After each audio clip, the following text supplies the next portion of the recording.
Teams who will fall short or overachieve their relative expectations in the SEC. Let's head over to Austin, Texas, the newcomer.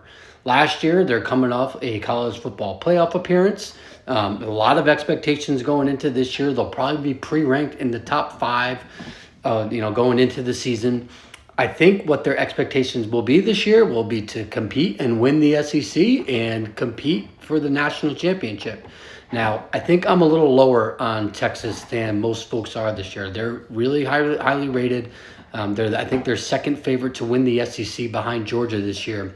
But to me, they just sent off way too much talent to the draft last year that will need to be replaced. And on offense, they lost damn near their entire production. They lost A.D. Mitchell, Xavier Worthy, Jordan Whittington, Jonathan Brooks, J.T. Sanders.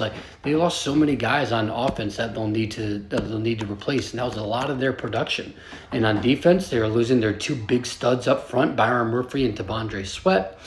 So, they just lost a lot of good talent. Now, they had C.J. Baxter, who's supposed to be the guy at running back. Now, he just got hurt. He's out for the season.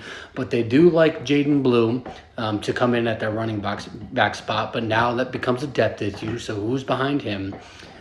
They were really active in the transfer portal, but they're going to have a lot of these guys hit to really compete and be like who they were last year. They got Silas Bolden from Oregon State, Isaiah Bond and Amari Niblack from Bama, Matthew Golden from Houston. These guys are going to try to replicate the offensive production that they had just lost.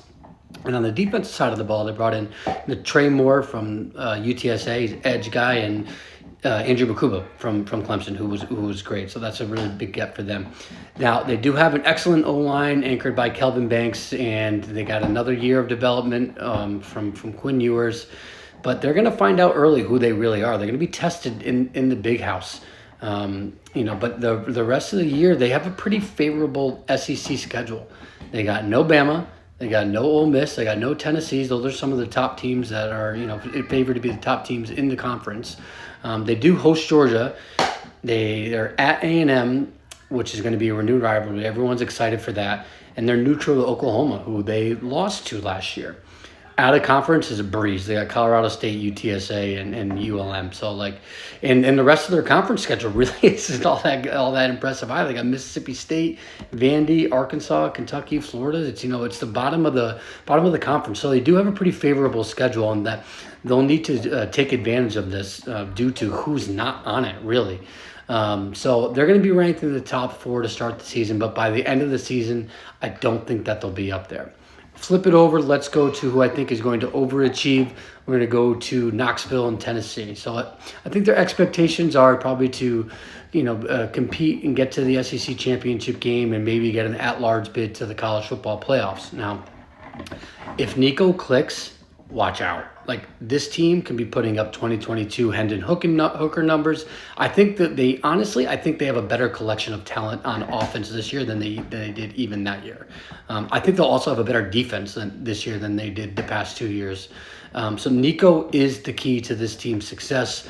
With him clicking, they can get to the SEC championship game. They have a shot to win it, and they have a shot to get to the playoff as well. Now, they do have a pretty tricky schedule. They draw NC State in the out of conference, and they go to Oklahoma to start SEC play. They also travel to Athens. They host Alabama. They host Florida.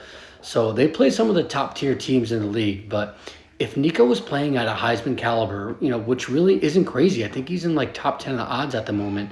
This team can really overachieve expectations, compete, get to win the SEC potentially, and be a mess be a force in the playoffs. So I'm high on Tennessee this year. I think they'll overachieve their expectations.